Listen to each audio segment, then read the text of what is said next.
El don de lenguas. ¿Lenguas humanas o angelicales?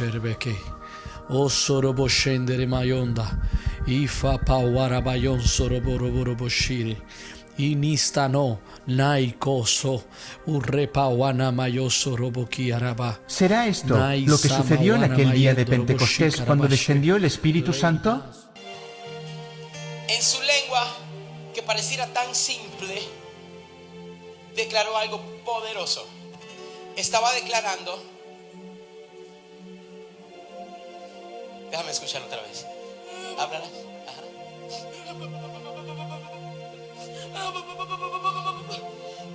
Acaba de decir, el ministerio es reactivado. El ministerio es reactivado.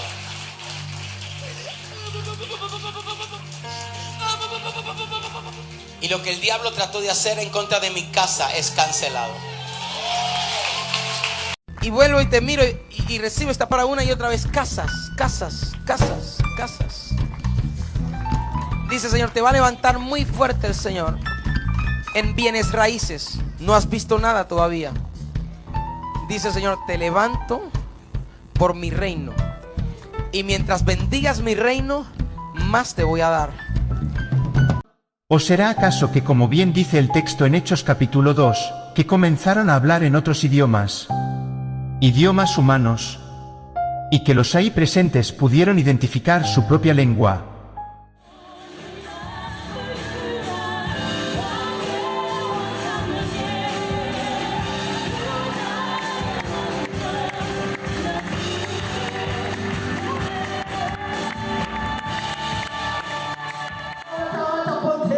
Wakenya kwamba watakuja kwako Bwana, watoe kutoka mashimo ya utamaduni katika jina la Yesu Kristo.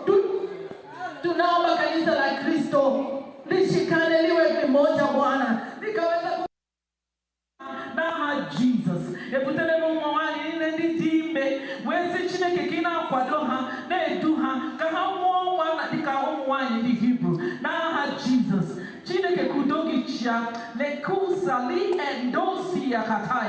Nigeria shall be great again. The streets shall be in peace again.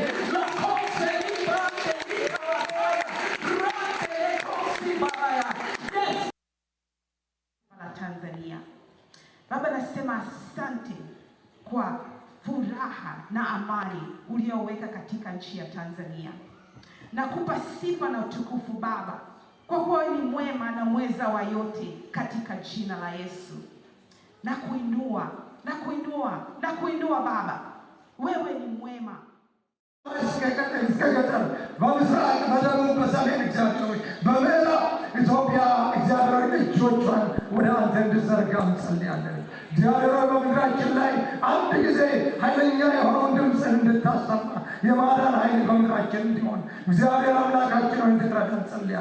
ክብር ምስጋና ላንተ ይሁን በጌታ በኢየሱስ ክርስቶስ ስም። Persecution of Jewish people in Ethiopia. We walked from Ethiopia to Sudan, and Sudan was worse. So we made it to Israel. So Israel is my home. My family are in Israel, and these days are really, really hard for me. So, you know, God chose me to be Jew. I did not ask. Jewish people did not ask to be a Jew, but they were chosen by God. Amen. And Adonai, למען שמך, למען צדקך אדוני. אבא, סלח על עמך ישראל, שאתה אוהב אותו אדוני. הללויה אבא. אבא, אנחנו מודים לך על השמירה ועל ההגנה, ועל האהבה לעם הזה. אבא, אנחנו מתפללים אדוני שאתה תנגע אדוני, הללויה, בלב של העם הזה, אדוני. אנחנו מתפללים בשם ישוע המשיח, שתעביר את... Los Hechos de los Apóstoles, capítulo 2. El día de Pentecostés, todos los creyentes estaban reunidos en un mismo lugar. De repente, se oyó un ruido desde el cielo parecido al estruendo de un viento fuerte e impetuoso que llenó la casa donde estaban sentados. Luego, algo parecido a unas llamas o lenguas de fuego aparecieron y se posaron sobre cada uno de ellos. y todos los presentes fueron llenos del Espíritu Santo y comenzaron a hablar en otros idiomas, conforme el Espíritu Santo les daba esa capacidad. En esa ocasión, había judíos devotos de todas las naciones que vivían en Jerusalén. Cuando oyeron el fuerte ruido, todos llegaron corriendo y quedaron desconcertados al escuchar sus propios idiomas hablados por los creyentes. Estaban totalmente asombrados. ¿Cómo puede ser? Todas estas personas son de Galilea y aún así las oímos hablar en nuestra lengua materna. Aquí estamos nosotros, partos, medos, elamitas, gente de Mesopotamia, Judea, Capadocia, Ponto, de la provincia de Asia, de Frigia, Panfilia, Egipto y de las áreas de Libia alrededor de Cirene, visitantes de Roma, tanto judíos como convertidos al judaísmo, cretenses y árabes. Y todos oímos a esta gente hablar en nuestro propio idioma acerca de las cosas maravillosas que Dios ha hecho. Quedaron allí, maravillados y perplejos. Pero entonces, si ya quedó claro que en aquel día los apóstoles pudieron hablar en diferentes idiomas pero lenguas humanas al fin y al cabo, ¿qué es lo que vimos al principio del vídeo? Algunos cristianos sinceros conciben el llamado don de lenguas como la señal del bautismo del Espíritu Santo. Hablar, como hemos visto, se entiende como la evidencia del poder pentecostal. Todo creyente convertido debe hacerlo. Y si no lo hace, tiene un problema. Hay quienes piensan que esto proviene del cielo. Puede ser, aunque la verdad, balbucear sílabas que no entiende ni el que las pronuncia no parece representar bien la presencia de Dios. ¿Y si sencillamente no es cierto? ¿Y si la Biblia no enseña esto? Si es un fenómeno de autosugestión aprendido e imitado por millones de cristianos, es uno de los mayores engaños de la historia. Y si no es fingido pero proviene del enemigo de Dios, es aún más grave. Es hora de contar en 2 minutos la verdad sobre el don de lenguas. ¿Estás preparado? Comencemos. En todo el Nuevo Testamento los dones se otorgan a la Iglesia para cumplir una función. Jesús ordenó predicar el Evangelio a todo el mundo, pero los discípulos solo sabían un par de idiomas. Por eso hizo falta un milagro. En Hechos 2 el verdadero don no fue glosolalia, sino xenoglosia, es decir, to speak a real language that you didn't know before. En Hechos 10 y 19 ocurren casos similares. Era un símbolo útil para los no creyentes. Pero en los capítulos 4, 8 y 9 se derramó el Espíritu Santo y no hubo don de lenguas. ¿Por qué? Porque no había extranjeros y por tanto no hacía falta. Curioso, ¿verdad? La Biblia no dice que hablar en lenguas es el único símbolo del Espíritu común a todo creyente. Algunos afirman que el don consiste en orar en idiomas angélicos desconocidos. Dicen que se puede practicar relajando la boca y dejándose llevar por la euforia. No hay forma de saber si es cierto o falso. ¿Pero de verdad hablan así los ángeles? En la Universidad de Pensilvania se demostró que al hablar estas lenguas no se activan las áreas cerebrales del lenguaje. El motivo es sencillo, no es ninguna forma de comunicación. Y 1 Corintios 14. ¿Cómo se explica? Ya en el capítulo 3 se le reprocha a esta iglesia inmadurez espiritual, celos, contiendas y disecciones. En Corinto había tradición de ritos hablando lenguas de los dioses. Al mezclarse el don real con las creencias paganas, resultaba difícil poner orden en la iglesia desde la distancia. ¿Cómo juzgar si alguien dice orar a Dios en un idioma desconocido? Pablo sabiamente asume las creencias de los corintios debatiendo con lógica desde su punto de vista. Pero cierra el caso en el versículo 28. Si no hay intérprete, que se calle. Es una jugada maestra, porque si es un idioma real, podrá ser interpretado siempre. Pablo reduce al ámbito de lo privado una experiencia subjetiva e inverificable para proteger a la iglesia. Y dice en el versículo 13, si alguien habla en lengua, pida en oración interpretarla. Es que si no, no está orando con su mente. Y por tanto, no sirve para nada. Todos los que balbucean supuestas lenguas en la iglesia sin que nadie traduzca, están violando este mandato bíblico. Porque un don verdadero siempre edifica la iglesia, y si no lo hace, es falso. Por cierto, Jesús nunca habló en lenguas.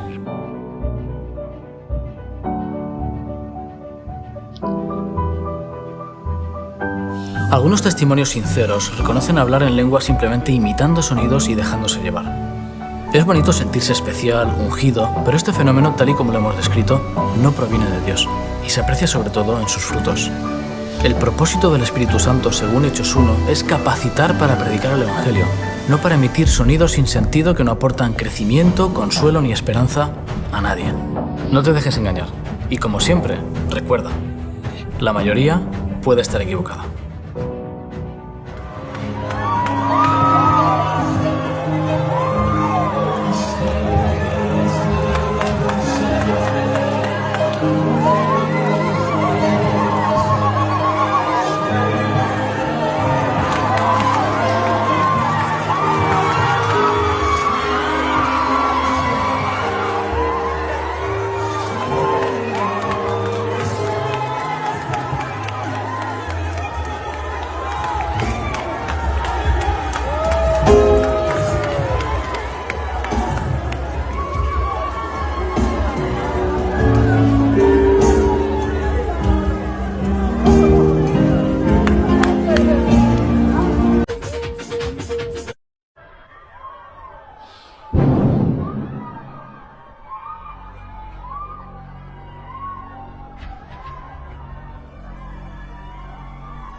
Sermechonita Maro. Arte Maro Sermechonita. Arte Maro Sermechonita. Arte Maro Sermechonita. Oh.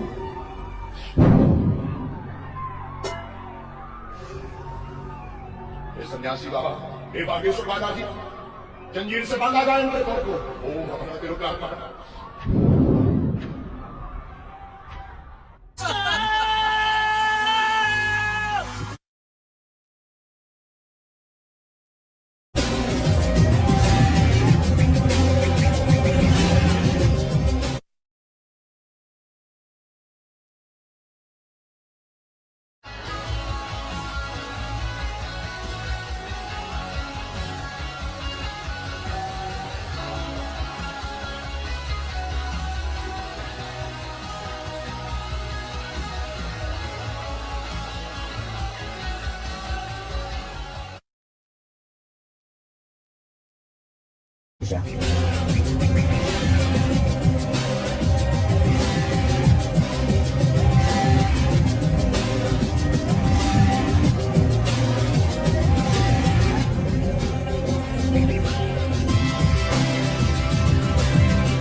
Nos decía Belén al comienzo de la amable presentación, pues seguramente todos y todas el día de vuestra boda, o la mayor parte del día de vuestra boda, os leyeron el pasaje, ¿no? El pasaje fundamental del texto de Primera de Corintios. Aunque hablara las lenguas de los hombres y de los ángeles, si no tengo caridad, soy como bronce que suena o címbalo que retiñe. Ya digo, esto no es una figura literaria. Lengua de los ángeles es un tecnicismo judío que hace alusión a las emisiones vocálicas producidas durante el éxtasis. Y, es decir, es uno de los dones del Espíritu Santo. ¿Se me oye bien? Muy bien, gracias. Es uno de los dones del Espíritu Santo, pero resulta que, según dice Pablo de Tarso, una consideración histórica, estas cartas a los corintios son escritas en el año 52. Jesús de Nazaret ha muerto crucificado en Jerusalén en torno al año 30, 32, 33. No sabemos bien la fecha. 20 años después, lo que había sido el movimiento mesiánico, un movimiento mesiánico predicado en los caminos polvorientos de Galilea, se ha transformado en una religión de salvación y se está predicando en griego en los principales puertos del Mediterráneo. Eso da noticia de la rapidísima expansión del cristianismo, porque es que en el año 57-58 se está escribiendo la carta a los romanos. ¿De acuerdo? Eso hay que tenerlo en cuenta. Pero lo que nos dice Pablo es que esto del don de lenguas es un don de muy poca categoría. Perdón. Hay diversidad de carismas, pero el espíritu es el mismo. A cada cual, las traducciones son de la Biblia de Jerusalén. Pero a cada cual se le otorga la manifestación del espíritu para provecho común, porque a uno se le da por el espíritu palabra de sabiduría, a otro palabra de ciencia según el mismo espíritu, a otro fe en el mismo espíritu, a otro carismas de curaciones en el único espíritu, a otro poder de milagros, a otro profecía, a otro discernimiento de espíritus, a otro, el último de todos, diversidad de lenguas, a otro don de interpretarlas. Es muy poco importante hablar en lenguas, porque, ahora bien, vosotros sois cuerpo de Cristo y sus miembros cada uno por su parte. Y así los puso Dios en la Iglesia. Primeramente, lo más importante, ser apóstoles. En segundo lugar, profetas. En tercer lugar, maestros. Luego los milagros. Luego el don de curaciones, de asistencia, de gobierno, diversidad de lenguas. ¿Acaso son todos apóstoles? Aspirad a los carismas superiores. No aspiréis a quedaros con un carisma de tercera categoría. ¿Y por qué? ¿Por qué? Porque dice, si se reúne toda la asamblea y todos hablan en lenguas y entran en ellas no iniciados, fijaos cómo el vocabulario que está utilizando es un vocabulario propio de las religiones mistéricas. Los iniciados y los no iniciados. Os recuerdo todavía que en la Iglesia ortodoxa, el sacramento, lo que nosotros dentro en el ámbito católico romano llamamos sacramento, y la Iglesia ortodoxa es el mysterion, porque es una palabra heredada de las religiones mistéricas. Dice, y entran en ellas no iniciados o infieles, ¿no dirán que estáis todos locos? ¿Qué pensaría cualquiera si entramos en un grupo, en una asamblea religiosa en donde todos los individuos están haciendo emisiones vocálicas en medio del éxtasis, en medio de un frenesí? ¿No dirán que estáis todos locos? Por eso el don de lenguas podía resultar enormemente molesto para Pablo. En la carta a los Romanos, 6 años después, dice: nosotros no sabemos pedir como conviene, mas el Espíritu mismo intercede por nosotros con gemidos inefables, estenagmois alaletois, con sonidos que no se pueden emitir. Es decir, según se ve, ya os lo he dicho, este fenómeno de la glosolalia, de glosais lalein, hablar en lenguas, la glosolalia, no es un fenómeno estrictamente judío, es un fenómeno absolutamente extendido en todas las religiones de la antigüedad. Así, en Oriente Medio se llama la lengua de los dioses, y hay textos en la lengua de los dioses, se registran, se copian al profeta inspirado que habla, se copian tal cual, y luego alguien lo traduce. Conservamos muchos textos en idioma de los dioses. En el ámbito judío se llama lengua de los ángeles. Vamos a leer un texto. Es un texto de una novelita judía del siglo I, lo voy a hacer a través de la traducción de Antonio Piñero. Hijas mías, dijo Job, ahora que los poseéis, esto es, los cinturones mágicos, ahí debería haber un corchete, no podrá el enemigo atacaros en absoluto, porque ellos son un amuleto del Señor, estos cinturones que Job les ha dado a sus hijas. A estas palabras se levantó una de las 3 hijas, la llamada Emera, y se ciñó como le había dicho su padre. Recibió otro corazón y pronunció palabras solemnes en la lengua de los ángeles. Y entonó un himno a Dios, al igual que los himnos de los seres angélicos. ¿De acuerdo? Podría seguir. Las 3 hijas van a cantar. ¿De acuerdo? Pero hablando en la lengua de los ángeles. Pero no solo es un fenómeno judío, sino que también es un fenómeno, por ejemplo, en el paganismo, en los adivinos ambulantes, en los magos y adivinos ambulantes, existen unos señores que son los engastrimizoi, es decir, personas que son capaces de hablar con el estómago, es decir, ventrílocuos, que también profetizan en lengua de los ángeles. O, por ejemplo, el frenesí, el éxtasis, es muy frecuente en las manifestaciones religiosas de la antigüedad. Por ejemplo, todos recordáis el caso del rey Saúl bailando desnudo durante días junto a los profetas y aullando. ¿Lo recordáis? En medio de un éxtasis.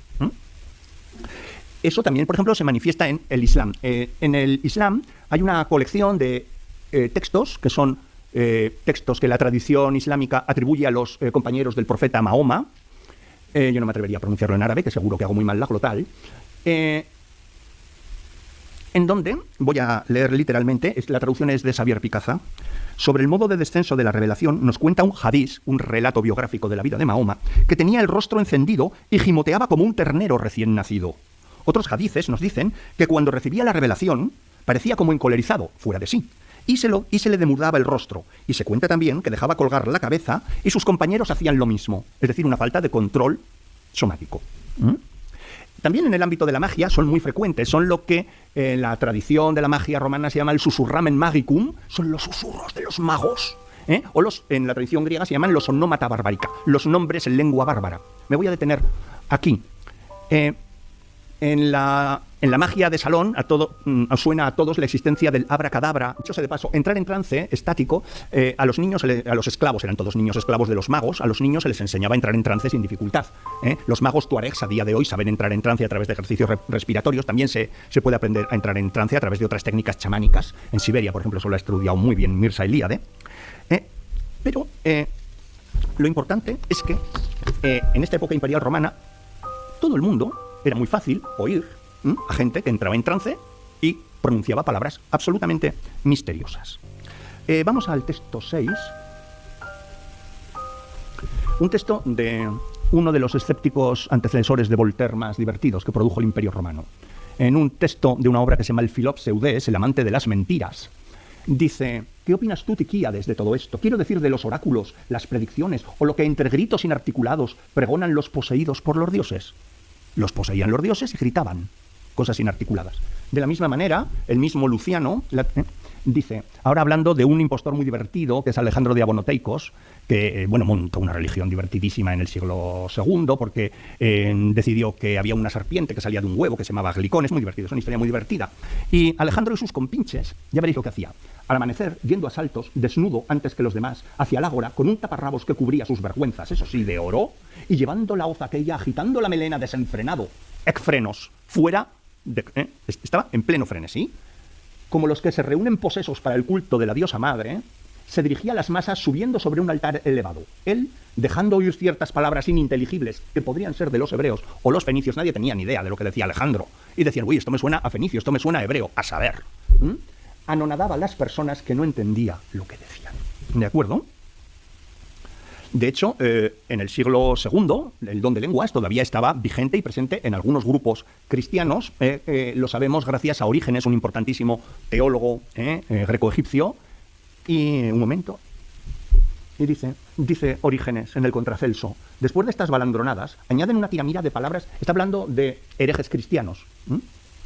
Después de estas balandronadas, añaden una tiramira de palabras desconocidas, desatinadas y totalmente oscuras, cuyo sentido ningún hombre inteligente pudiera hallar, pues realmente nada significan, pero a cualquier insensato o charlatán le da la mejor ocasión de entenderlas como se le antoja. También está en comunidades cristianas del norte de África. Hay en nuestros días, entre nosotros, una hermana que ha sido agraciada con, en este caso Tertuliano, está hablando de una mujer que habla con los ángeles, que habla lengua angélica, pero en este caso, como es de su grupo, ¿de acuerdo? Pues no es criticada, sino que es alabada. Agraciada con carismas proféticos, que ella experimenta en su espíritu mediante visiones extáticas, per éxtasis, dice en latín, durante las solemnidades del Día del Señor, el domingo, conversa con los ángeles, conversatur cum angelis, ¿de acuerdo? Es decir, es cierto que el don de lengua salió del circuito principal del cristianismo, pero apareció en muchas otras fórmulas cristianas y, de hecho, a día de hoy, hay comunidades cristianas que todavía se siguen expresando y siguen teniendo en el centro de su liturgia dominical manifestaciones glosolálicas. Voy a poner un pasaje, si lo encuentro. No, muy mal, ya lo he empezado muy mal. Sí, voy a leerlo en papel porque aquí yo no soy capaz de leer. Es un texto litúrgico, gnóstico, hallado en la biblioteca de Nag Hammadi, traducido por Josep Montserrat Torrents, que es el principal estudioso del gnosticismo aquí en España. Por medio del hombre incorruptible Poimael y los que son dignos de la invocación, de las renuncias y de los 5 sellos en el bautismo fontanal, estos conocerán a sus recibidores según se los ha instruido sobre ellos, y serán conocidos por ellos. Estos no experimentarán la muerte. Y ahora viene el himno glosolálico. Verdaderamente con verdad yeseo mazareo yese deseo, o agua viviente o infante del infante, o nombre glorioso verdaderamente con verdad, eón que es el que es, no voy a seguir, ¿de acuerdo? Es una forma de entrar a través de la vocalización en el límite de la trascendencia. Antes de ayer lo veíamos con el profesor Ruiz Calderón a través del OM, ¿verdad? Aquí estamos ante lo mismo, una forma de trascender el ámbito cotidiano de la realidad. Pero como hemos dicho, ¿y por qué se produjo en la comunidad de Corinto estas manifestaciones? Es decir, pues por una razón, porque la comunidad de Corinto es una comunidad de cristianos recién llegados a la nueva creencia. No voy a entrar en los problemas sociológicos, si acaso más adelante podamos decir algo, la mayor parte de los cuales no tienen capacidad de profetizar. ¿Qué significa profetizar? Profetizar significa crear textos en donde se trenzan textos veterotestamentarios, que evidentemente en todo el Mediterráneo no se leen en la Biblia hebrea, ni tampoco en los Targumim arameos, sino que se leen en los 70, pero que la mayor parte de los nuevos creyentes no conocen. La mayor parte de los nuevos creyentes de matriz pagana, ¿cómo van a poder tener en la memoria textos veterotestamentarios? Imposible. Solo conocen los textos veterotestamentarios quienes personas que han tenido una formación judía. Entonces, la mayor parte de estos señores, cuando tienen que expresarse en la liturgia, ¿dónde acudirán? A sus propias tradiciones estáticas previas, porque el don de lenguas es anterior incluso al propio bautismo. Entonces, vamos a ver dónde lo tengo.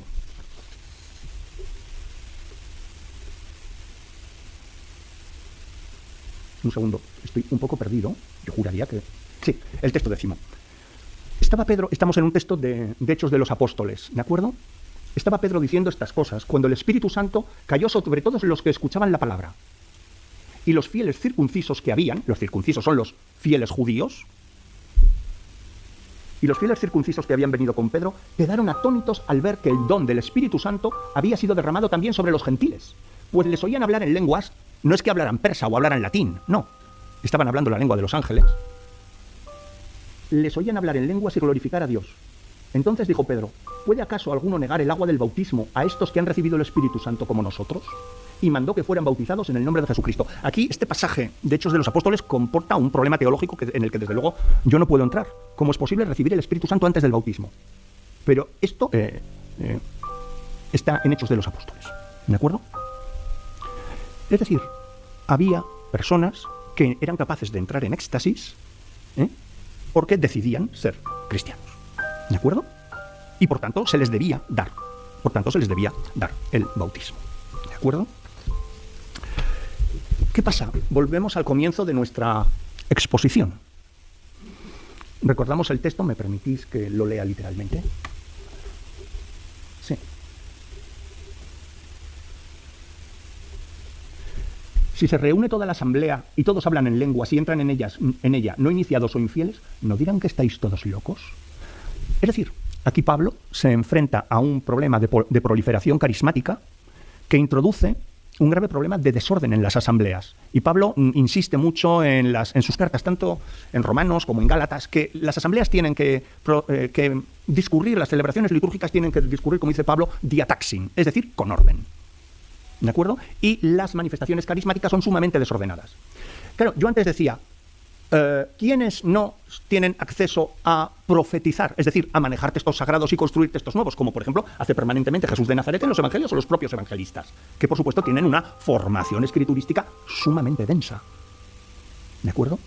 Es decir, los evangelistas son personas con una formación extraordinaria. Otra cosa es que su griego no sea bueno. El griego de los evangelios es un griego ortopédico, es un griego sumamente burocrático, y para los que nos hemos formado en la filología clásica, pues el evangelio, en los textos neotestamentarios, salvo quizás la carta a los hebreos, se nos suele caer de las manos. Pero el hecho de que no tengan un griego muy salado no significa que no sean personas con una formación de primerísimo orden, solo que tienen una formación dentro del ámbito de la sinagoga, no de la literatura griega. ¿De acuerdo? Bien. Pues bien, decía que estas personas no eran capaces de formular profecías. Y si eso acercamos la lupa a la sociología de estas comunidades, las que desde luego tampoco tenían ninguna posibilidad, ¿quiénes eran? Las mujeres. Las mujeres fueron las que posiblemente recurrieron con más frecuencia al empleo del don de lenguas. ¿Os acordáis cómo en el testamento de Job las que entran en éxtasis son mujeres, las hijas de Job? ¿De acuerdo? Pues estas mujeres inducían introducían desorden en las asambleas. Y por tanto, ante eso, Pablo, ¿qué dijo? Que las mujeres en la iglesia, sigonto, callen las mujeres en la iglesia. Usted mismo ahora puede sacar sus propias conclusiones. Y carripa pa yo soroboshita bara naisto urrica reba o se cayó.